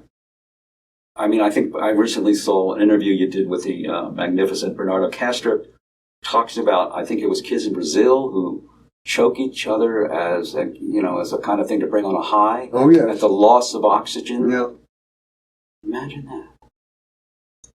that. Now you'd say, well, if strangling, if cutting off breath is it not possible that this horror that we're seeing on our side was turning into bliss from their side? Again, it's a terrible thought, even, because if people say, what are you doing? You're trivializing the Holocaust, for goodness sake. Houston Smith said there is a way to fit it in, but he had to whisper it. Even he, the most distinguished religious scholar, one of them anyway, of our time, couldn't just come out and really talk about and fit this in. Yeah. Although he knew it did fit in. Yeah. But that was his phrase. No, you have to whisper. He couldn't talk about it. Well, here I am with Jeff Mishlove talking about it. But it has to be. Leela, and it's all a dream. You can't say, well, that was the exception. The absolute just, whatever. Or you can't say that, and you can't expect everybody is going to believe you when you're discussing it today. We'll hear from our viewers who will say this is worse than nonsense from their point of view, and that is how they see it. There's no doubt. Yeah, I mean, it's important. I keep using this phrase of Whitman's. Again, Whitman was so important to James and Henry Levin too. I keep using that phrase, right? This, the universe is duly, that's the first phrase, the universe is duly in order. What is arrived is in place, and what waits will be in place, right? Mm-hmm. So that sense of everything's going to be what it is, is. But then he goes on, and what does he talk about? He starts listing. Whitman, he's a great lister, right? Mm-hmm. And he talks about children of venereal disease and all wounds, and he describes a specific because he knew about wounds. Mm-hmm. He lists a whole bunch of just terrible things. He's fully aware that when he says everything is duly in place, he's not leaving out. And that was part of the problem, mistake I think James made, is to try to keep him out of there. Yeah. Interestingly, his father, who believed all is God, he's worth talking about in this relationship, in this context we're talking about.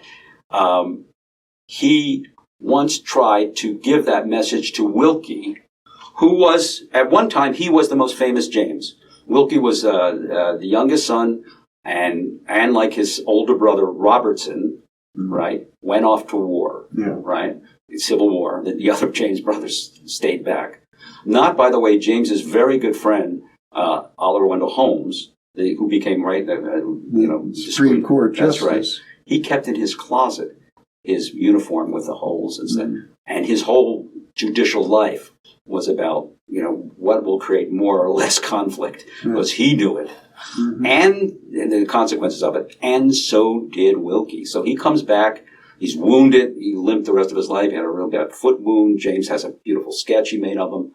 Henry the father, and Henry relates this. Henry James Sr. Henry James Sr. tries to relate to Wilkie a kind of absolutist position in the sense that God is, he was coming from a Presbyterian background somewhat. Swedenborgian comes into it, but the sense of God is everything was really important to Henry Sr. And he says, God loves all people equally. He says, and before you could say something more, that's like God taking care of you. Wilkie said, Dad, when I was lying there, when I was wounded, right, they put me on a stretcher, and one of the people who was carrying me had his head blown off by a cannon. And then he's lying there, and some other soldier came, and has to be Henry's word, I think, deluged his blood on me from his jaw. His jaw had been blown off, and deluged his blood on me. And Henry said, I think he was trying to tell me, just don't be too glib with that. And Henry, it's worth, because this is, if you go back to my experience, right, of something bad led to something good, something led to nothing good, the James family has the archetypal instance of that, and that would be Henry. Who lost the use of a leg. That's right. When he was a boy, 10 or 11, he was part of a group that was with a scientist whose name I don't remember, who became somewhat famous as an American scientist. But he was showing them how to make rockets go up with paper rockets, and they'd light, they'd put some fuel, some heat under it, right, and they'd rise up and all this. And then they there would be a fire, but it would, sprinkle and disperse. But one went into a barn and lit some hay and started a fire. So Henry ran over to try to put it out, and the fire went up his pant leg. So he had to have his leg first sawed off below the knee, and there's no anesthesia in this time. Nitrous oxide and others hadn't been around yet. So he first had to sew, and then even later, I don't know whether it was weeks or months, above the knee with a saw.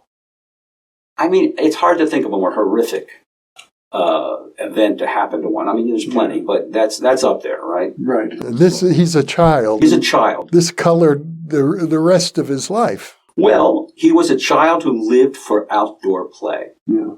And now, of course, he's so bedridden and he's got alcohol to keep him going, and he had to deal with that. He dealt with that later in his life. He was not an alcoholic in his life later. Yeah. But anyway, you're going from a boy who went from outdoor play to having a very deeply introspective nature. Yeah. And without that, you don't get William James and you don't get Henry James. And I should, just to give you they were Presbyterians. The Presbyterians, they're like, all is God, everything is God. Mm-hmm. They're coming from Calvinism and stuff. Yeah. So Henry Sr.'s father, right, who had come over penniless from Ireland and became very wealthy. The third wealthiest man in America, I believe. I've heard that said of him. Yeah, he was working in a like a dry goods store, and then bought a little real estate, and then bought a little more and more along what was the Erie Canal. Mm-hmm. So it was, and he ended up having like 13 children and all that. He was, as you imagine any father would, was really like broken up by this. I mean, it was so hard for him to be, and had tremendous sympathy for his son. The mother, I guess, being a more strict Presbyterian, I don't know, but she was, but she shooed the father out of the room, didn't want him trying to comfort that way. It was because it's like the Lord's judgment. That really stuck with Henry. Mm-hmm. He said later, I didn't blame the flame. The flame was just being obedient.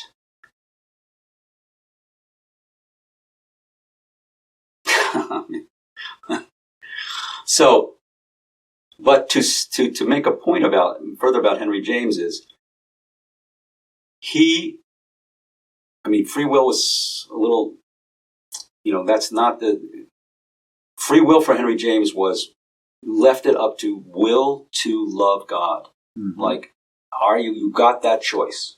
That's the only choice you have. He was very close with Emerson. They had a good relationship back and forth, right? Mm-hmm. Emerson, who became the godfather of William James. That's right. He became the godfather. Ralph Waldo Emerson. Right. And famous for, what's his most famous essay is Self-Reliance. Self-Reliance, yeah. But at the end of his life, toward the end of his life, he said, I would duly keep metes and bounds and support free will, but I have to say, I realize there isn't any. Not a sparrow falls. Everything is an expression of God. He said, and there's no, he has, that poem is not just an exotic poem about Brahman. If the red slayer thinks he slays, or if the slain thinks he is slain, they know not the subtle ways. I keep and pass and turn again. I would love America to really keep reading that poem. We're talking Emerson's poem, Brahman. Okay. Brahman. You have to remember about these guys like Emerson and Thoreau. Emerson had the largest Oriental library in America. Oh. And that's what Thoreau was. He wasn't just their handyman. He was hanging out in the library all the time. I think there was some Japanese scholar said, translate Thoreau back into Japanese, you wouldn't know the difference.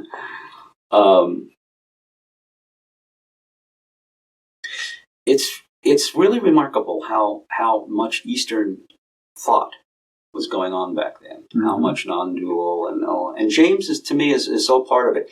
Religion really mattered to him. That's what his wife said, and she was probably important for keeping religion going, keeping it active with him, not letting him slouch, because she really was very religious. Henry James Sr. is the one who she was a Swedenborgian, and he helped introduce her. He came home from a meeting with her when she was at and said, I've got a girl for you. I got a girl for you, right? Exactly. But what we're talking about here is the heart of the American Transcendental Movement. Yes. Which was hugely influential in literature. Yes. Yeah. Mm-hmm. And Henry James was, along with Thoreau, were right at the center of that movement. And of course, Emerson. And Whitman was also, right? Whitman it was a big part of it. And William James was sort of on the periphery. Right. An important thing about Whitman, because now I've quoted him how many times in our time together here, a simple, compact, well-joined scheme, myself disintegrated, everyone disintegrated, yet part of the scheme. But as you know, I sing the song of myself, I sing myself, what I sing. He had tremendous kind of ego. And not just for that poem. Thoreau visited Whitman in New Jersey, visited him at his home, and he says, all Whitman wanted to know was, how am I doing out there? What's my, how am I, are they reading me? What's going, and that was what he was obsessed with. Yeah. So I can't say this enough. Of course we have we have the feeling of self. Look, I'm Jewish. We keep coming back to this. Mm-hmm. I'm in my shoulders all the time, That's why I kind of practice Tai Chi, because Tai Chi instantly gets you out of your shoulders. If you kind of point your finger and like an embrace, like you want to feel like, oh, this is Tai Chi. It's not, nobody hugs like this, right? You want to just, just like embrace. Mm-hmm. An embrace feels good. A loving embrace feels good before you even move, because you're moving out of this. But the sense of self is pretty much a sense of contraction. Yeah. Right? James and Watts use the same word for the sense of self, a reverberation. Mm-hmm. A second beat. There's, in other words, there's Watts, you mean Alan Watts, yes. Yeah. As if I'm just talking to boomers out there, right? I saw him once live. I'm sure you know him too.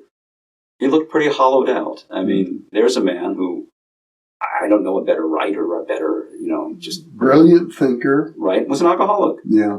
And what his niece asked him, why do you drink? And he said, I'm lonely or something. Mm. I mean, I embrace the game. It's not like I'm longing to get back into that state where I was just,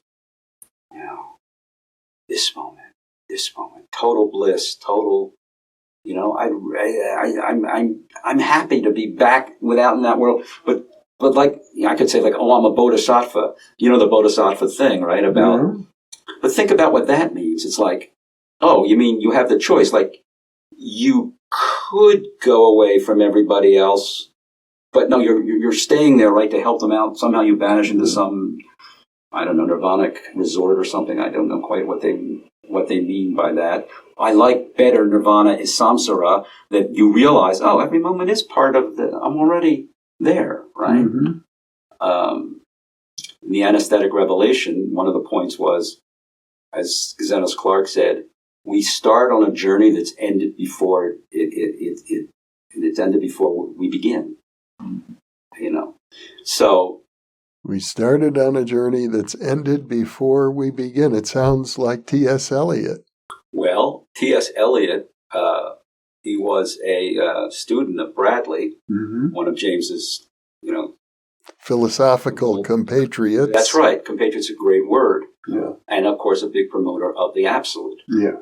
And if you think about Eliot's poetry, he talks about eternal recurrence. Yeah. At the end of our journeys, we discover that we've arrived at the place we've always been. That's right. Mm-hmm. So there, and the anesthetic, Bradley, as Sprigg, Thomas Sprigg has the book, T.L. Sprigg has, so let's get this right, American Truth, British Reality. He has, he says, if he had stayed around for Einstein, he would have been able to also embrace this notion of a block universe. Who? Bradley.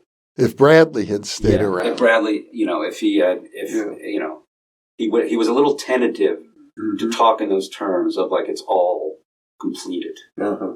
But he did think that way, and as you say, Eliot was, Eliot's poem reflects. Yeah.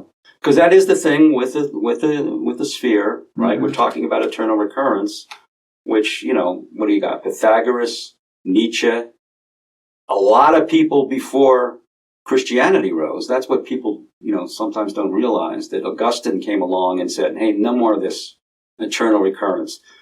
The Lord God died once for our sins, and we're not going to keep re-crucifying him. Mm-hmm. It's just a cartoonish version.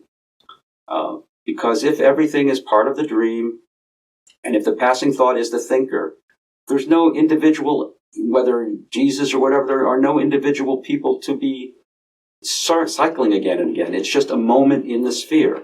Mm-hmm. There's no collecting point even. There is a way, I think, to make that work.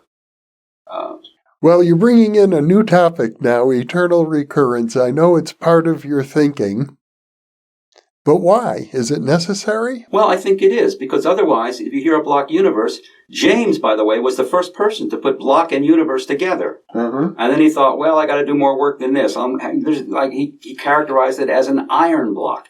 Mm-hmm. He put that word block on there to keep people from he didn't want to make it attractive for people, the idea. But what he didn't understand was there is the reason why I was asked to write this essay for IAITD called, and they came up with the title, The Metaphysics of Laughing Gas, right? Which is, nitrous oxide and stuff. So the anesthetic revelation is that, right? And they're comfortable, very comfortable with the idea that this thing that you're coming out of is this sort of permanent thing that exists. It doesn't change, doesn't move. Aristotle's on the mover, whatever you want. It's that larger, vaster consciousness in general before it becomes consciousness in specific. Yeah. Right? So, but they knew succession is the thing. And the succession is the thing because it's not you doing the succeeding. It's moment after moment after personal moment. Yeah. So it's not a block in that sense. Yeah. And then when James added the term iron block to say, okay, and in case block is not enough to keep you away from it, I'm going to put the word iron in there too. This is all James. The block universe is James. Yeah. This is just his phrase. And he meant it the same way physicists today mean it? Well, yes, in terms of everything that ever was, will be, is now, yes. But that sense of banning even succession from it, right? Because it has that sense of block. Yeah. It's just solid and nothing's moving. So where does eternal recurrence fit in? Well, let's do two things. One, when you think of a block, nobody thinks of a sphere. Yeah. So that's the other thing, right? It's like that word has been one way to keep us away. We didn't have to add iron. People just don't. Once that word block got in there, we're already. Well, the block universe, normally I would conceive of it as having a beginning and an end. Starts at the Big Bang and it will end at the Big Crush, and that's that. You wouldn't think it goes back to, you know how they talk about the big bounce or whatever. Yeah, sure. You could do that too. Right. But all of it is just appearance of stuff being generated and all of that. So I say first make it a sphere. It's still the idea of, everything's contained within it. And the beauty of a sphere or a circle is it has no beginning or end. The beginning is the end. Look, what are we wearing here, you know? The rainbow yin yang. Is my button gone? No, it's there. We can see it. Oh, you can see it. Okay. So notice this yin and yang and the opposites. And, when I talked about God as a sphere whose center is everywhere, circumference nowhere, no identifiable somewhere. Yeah. Nicholas Akuza picked up on that. It's the conjunction of opposites. Just like this yin yang, and Heraclitus talks about the hidden harmony, right? So all of this yin and yang, or you can't have yin without yang. Yeah. The Taoists like to say it's yin yang. You can't just say yang by itself or yin by itself. It's all these kind of a yin yang. So all of this dynamic movement is going on. Yeah. However, it's all happening in a circle. And I have an animated version in which indeed it does repeat itself. It repeats itself in the circle. Yeah. But what is actually, it's all governed by, so that feels like the reality, right? Except, you've got the circle suggesting at least, right, that everything's connected to a center point. Yeah. Because you can't have a circle unless every point out there is connected to a center point. Right. With one, and you cannot, again, go from the surface one to the other. There's this phrase James has as the continuity of adjacents. It's a key phrase of his. He says, I can't stress how important this is. He actually puts a lot of emphasis on it. that it doesn't need self-transcendence to come around. And neither does this. This can be impersonal. It thinks, right? As it rains. Again and again, I have to say, it's a fundamental of consciousness, James thought that was. That impersonal thing. And then, by the way, at the end of Principles of Psychology, the briefer course, the abridged edition, called the Billy, I think I used to call it, on like the last page, he talks about sciousness as prime reality, leaving who the knower is wide open. Leaving who the knower really is. The ultimate knower. Right. Who the knower really is wide open. Yeah. Remember, like, you should concentrate 24 hours a day, inwardly searching for this. Who is it? And what is it that speaks, is silent, looks, and listens? Look at Ramana Maharshi. All he said was just keep asking, who am I? Who am I? Who is that? And you get this sciousness guiding us to who the knower is wide open. Well, wide open in one sense, to me, because I'm making an inference. Yeah. It's not, James was very clear about this. We're like cats and dogs in the library when we're trying to think of these big issues. We're not going to know. And I'm not pretending, this has to be what it is, but I am making this inference that this is the cosmos, the Greek word for order. Jonathan Bricklin, what a joyful conversation. It's always such a delight to be with you, Jeff. It's a great pleasure. I feel like we've known each other a long time. Well, maybe I was Benjamin Paul Blood in a past life, and I'm catching up with you in this life. That could be the topic of another conversation. Thank you so much for being with me today. And for those of you watching or listening, thank you for being with us, because you are the reason that we are here.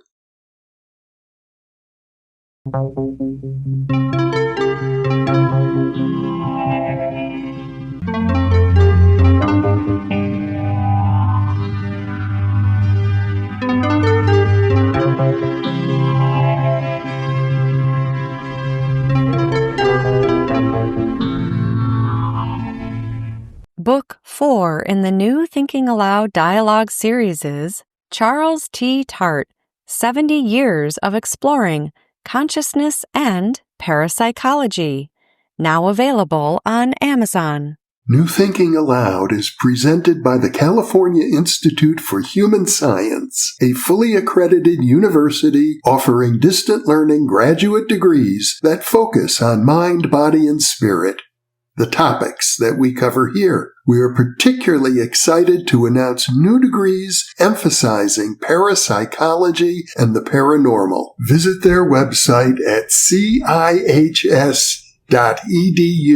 You can now download all 8 copies of the New Thinking Aloud magazine for free, or order beautiful printed copies.